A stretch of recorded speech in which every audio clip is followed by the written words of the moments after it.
Hello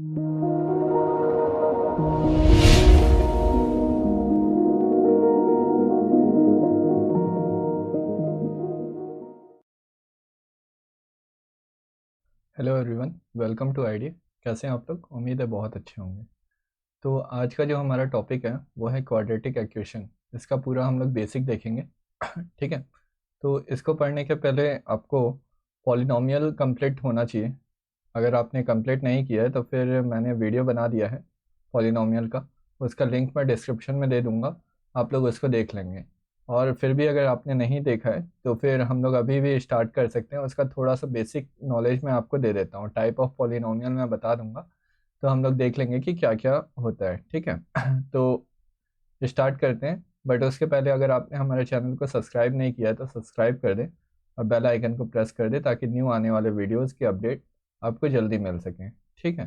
तो यहाँ पे हम लोग क्या पढ़ेंगे पॉलिनोमियल में, बस हम लोग को अभी टाइप ऑफ पॉलिनोमियल पढ़ने की ज़रूरत है। ठीक है।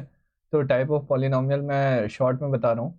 अगर आपको एकदम डिटेल में पढ़ना है तो फिर डिस्क्रिप्शन में लिंक दे दिया है मैंने, तो आप लोग उसको देख सकते हैं। ठीक है। तो लीनियर पॉलिनोमियल, तो लीनियर पॉलिनोमियल क्या होता है? इसमें जो वेरिएबल वेरिएबल की जो पावर है, ठीक है, मैक्सिमम पावर है, वो कितना रहेगा? वो 1 ही रहेगा। ठीक है। लाइक हम लोग जैसे कि एक्स वेरिएबल लिखते हैं ना, एक्स वाई जेड ये सब वेरिएबल हैं। ठीक है।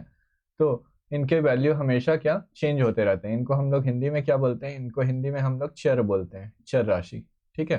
तो फिर इनका पावर जो है वो हमेशा 1 रहेगा। तो फिर ये जिस भी पॉलिनोमियल में रहेंगे तो फिर इसको हम लोग लीनियर पॉलिनोमियल बोलेंगे। मतलब पावर 1 है तो लीनियर पॉलिनोमियल। वैसे ही क्वाड्रेटिक पॉलिनोमियल। ठीक है।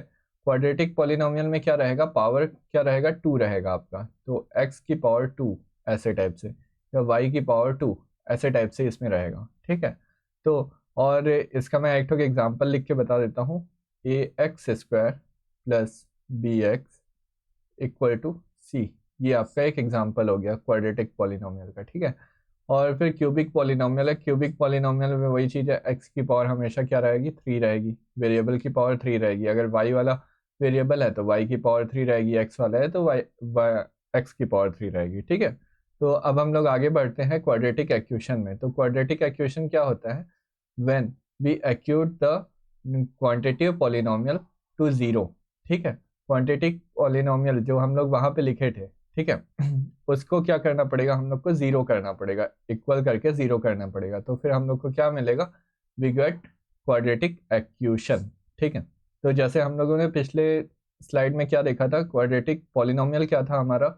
ax² plus bx plus equal to C, यही लिए थे ना हम लोग क्वाड्रेटिक। ये क्या है? पॉलिनोमियल है। ठीक है। ये पॉलिनोमियल है। ठीक है। अब इससे हम लोग क्या करेंगे? इक्वल में हमको क्या लाना है? जीरो लाना है। ठीक है। तो एक काम करते हैं, जो जितना भी राइट हैंड में जितना भी साइड राइट हैंड साइड में जितना भी चीज़ है ना, उसको हम लोग कहाँ लेके आते हैं? लेफ्ट हैंड में। ठीक है। तो ये लेफ्ट हैंड साइड। ठीक है। ये जितना भी राइट हैंड साइड वाला आइटम है उसको हम लोग कहाँ लाएंगे? लेफ्ट हैंड साइड में। तो फिर लेफ्ट हैंड साइड में, ये राइट हैंड साइड में हमारे पास क्या है? बस सी ही है, तो सी को लेके आएंगे। ठीक है। तो फिर क्या होगा? ax² प्लस bx, और यहाँ पे प्लस है तो फिर ये इसको हम लोग इस साइड लेके आ जाते हैं। ठीक है। तो इस साइड लाएंगे तो क्या बचेगा हमारे पास? माइनस सी इक्वल टू, इधर क्या बच जाएगा? जीरो। तो फिर ये जो बना ना हमारे पास ये इक्वेशन, इसको हम लोग बोलते हैं क्वाड्रेटिक इक्वेशन। ठीक है। क्यू इक्वेशन अभी मैं लिख दे रहा हूँ। ठीक है। ये क्वाड्रेटिक इक्वेशन बना। ठीक है। तो अब इसको हम लोग देखते हैं इसका स्टैंडर्ड फॉर्म क्या होता है। तो इसका standard form of a quadratic equation वो क्या होता है? ax² प्लस bx प्लस सी। ठीक है। ये माइनस सी को अभी हम लोग यहाँ पे कंसिडर नहीं करते, ये तो हम लोग ऐसी इक्वेशन बनाए आपको समझाने के लिए मैंने बताया। तो फिर ये ऐसे टाइप से बनता है, लेकिन जो स्टैंडर्ड फॉर्म है उसका, ठीक है, स्टैंडर्ड फॉर्म हम लोग ऐसे लिखेंगे। ठीक है। ax² plus bx plus C equal to zero, ये हमारा हो गया स्टैंडर्ड फॉर्म। ठीक है। ये जितना भी हम आगे क्वाड्रेटिक इक्वेशन वगैरह बनाएंगे तो वो सब हमारा इसी फॉर्म में ही रहेगा। ठीक है। तो आगे देखते हैं। आगे हम लोग एक ठोक एग्जाम्पल पढ़ते हैं। ठीक है। तो एग्जाम्पल में हमारे पास एक ठोक रेक्टेंगल दिया है। रेक्टेंगल ये हमारा एक ग्राउंड है मान लीजिए। ठीक है। ये ग्राउंड है हमारे पास। तो ये रेक्टेंगुलर ग्राउंड है, ठीक है। अब इसका हम लोग को दे दिया है कि इसका जो एरिया है वो कितना है, 300 मीटर स्क्वायर। तो एरिया यहाँ पे हम लोग लिख लेते हैं, एरिया रेक्टेंगल का कितना है, 300 मीटर स्क्वायर, ठीक है। अब इसके बाद उसने इसके विड्थ और लेंथ के बारे में कुछ भी नहीं बताया, ठीक है। तो फिर इसका ये क्वेश्चन मार्क है, और वैसे ही लेंथ भी क्वेश्चन मार्क, ठीक है। तो इन दोनों के बारे में इसने कुछ भी नहीं बताया है। तो और ये बोला है कि जो इसका लेंथ है, ठीक है, वो लेंथ विड्थ के डबल से 1 मीटर एक्स्ट्रा है, ठीक है। जो लेंथ है वो विड्थ से के डबल से 1 मीटर एक्स्ट्रा है। तो फिर हम लोग क्या करते हैं, ये विड्थ को हम लोग कुछ अज्यूम कर लेते हैं, जैसे कि मैंने यहाँ पे x अज्यूम कर लिया है, ठीक है। ये मैंने अज्यूम किया है, ठीक है। ये बस आपको समझाने के लिए है। तो यहाँ पे मैंने अगर x इसको अज्यूम किया तो फिर लेंथ क्या हो जाएगा, विड्थ की जगह पे मैं x डालूंगा तो 2x + 1 हो जाएगा। ये 2x + 1 हो गया, ये हमारा लेंथ, ठीक है, ठीक। तो फिर इसके बाद अब क्या करना पड़ेगा हमको, एरिया दिया है, एरिया कितना दिया है हमारे पास, 300 मीटर स्क्वायर। तो फिर एरिया का फॉर्मूला क्या होता है रेक्टेंगल का, तो रेक्टेंगल का एरिया क्या होता है, लेंथ इंटू विड्थ, ठीक है। तो एरिया में हम लोग कितना लिखेंगे, 300, ठीक है, 300 मीटर स्क्वायर, और इक्वल टू लेंथ कितना है हमारा, 2x + 1 इंटू एक्स, एक्स क्या है, विड्थ है। तो फिर इसका मैं मल्टीप्लाई कर दिया अंदर, तो फिर कितना बना, 2x स्क्वायर प्लस एक्स, 1 से जब मल्टीप्लाई हुआ तो x हो गया, और ये कितना हो गया, 300, ठीक है। अब ये 300 को मैं इस साइड लेके चले जाता हूँ, या तो लेफ्ट हैंड लेके जाऊँगा सबको, या तो सबको राइट हैंड लेके जाऊँगा। तो इसको मैं 300 को इस साइड ले आता हूँ, ठीक है। तो फिर 2x square plus x minus 300, ठीक है। अब ये इक्वल अगर इधर है तो इसको इस साइड भी तो लिख सकता हूँ ना मैं, यहाँ पे 0 बचा, ठीक है। तो फिर 2x square plus x minus 300, ये आपका इक्वल टू 0।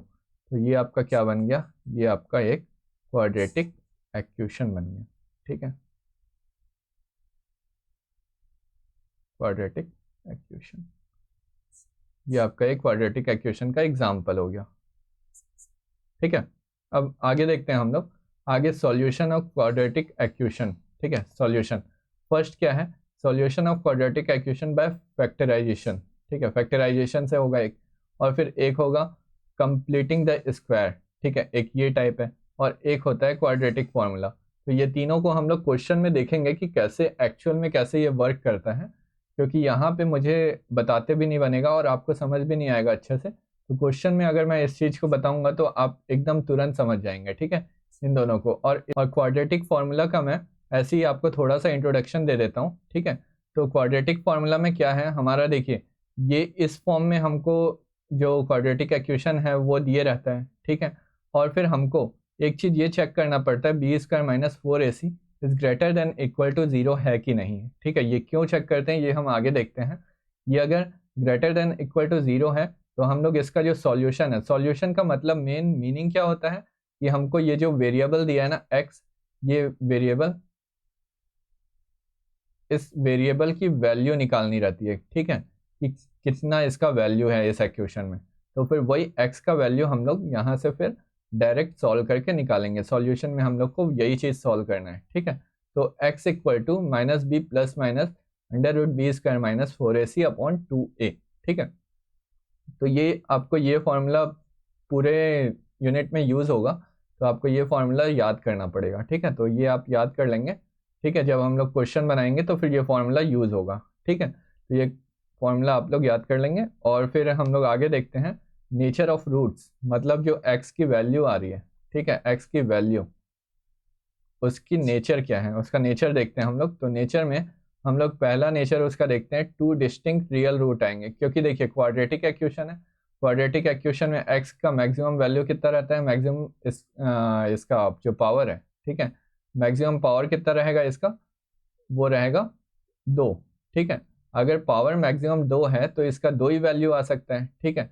तो फिर मतलब कि इस रूट का मतलब क्वाड्रेटिक इक्वेशन के कितने रूट्स आ सकते हैं, तो 2 रूट्स आ सकते हैं। ठीक है, तो फिर 2 ही रूट आएंगे, लेकिन वो रूट कैसे कैसे रहेंगे, तो यहाँ पे 2 डिस्टिंक्ट रियल रूट्स आएंगे। ठीक है, कब, जब बी स्क्वायर माइनस 4ac का वैल्यू आपका ग्रेटर देन 0 रहेगा। ठीक है, ये आप लोग को ध्यान में रखना है कि बी स्क्वायर माइनस 4ac का वैल्यू अगर 0 से ग्रेटर देन आ रहा है तो 2 डिस्टिंक्ट रियल रूट आएंगे। ठीक है, वैसे ही सेकंड में 2 इक्वल रियल रूट कब आएंगे, 2 इक्वल रियल रूट तब आएंगे जब बी स्क्वायर माइनस 4ac, ये बी स्क्वायर है ना, ये 2 नहीं है, ये स्क्वायर है बी स्क्वायर, और यहाँ भी बी स्क्वायर है। बी स्क्वायर माइनस 4ac का वैल्यू कितना आएगा, 0 आएगा। ठीक है, तो 0 आएगा तो 2 रियल इक्वल रूट आएंगे। ठीक है, और नो रियल रूट मतलब कोई रूट नहीं आएंगे, तो फिर ये कब आएगा, ये बी स्क्वायर माइनस 4ac जब लेस देन 0 रहेगा।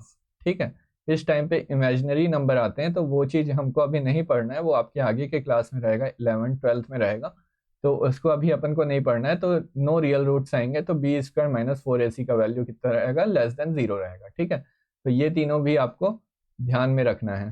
ठीक है, इनसे क्वेश्चन बनते हैं। ठीक, तो आज के क्लास में इतना ही रखते हैं। आपको ये बेसिक का क्लास कैसा लगा आप लोग कमेंट करके ज़रूर बताएं, और पसंद आया तो फिर लाइक और शेयर ज़रूर करें। ठीक है, और चैनल में नए हैं तो सब्सक्राइब कर दें और बेल आइकन को प्रेस कर दें, ताकि न्यू आने वाले वीडियोज़ के अपडेट आपको जल्दी से जल्दी मिल सकें। Thank you.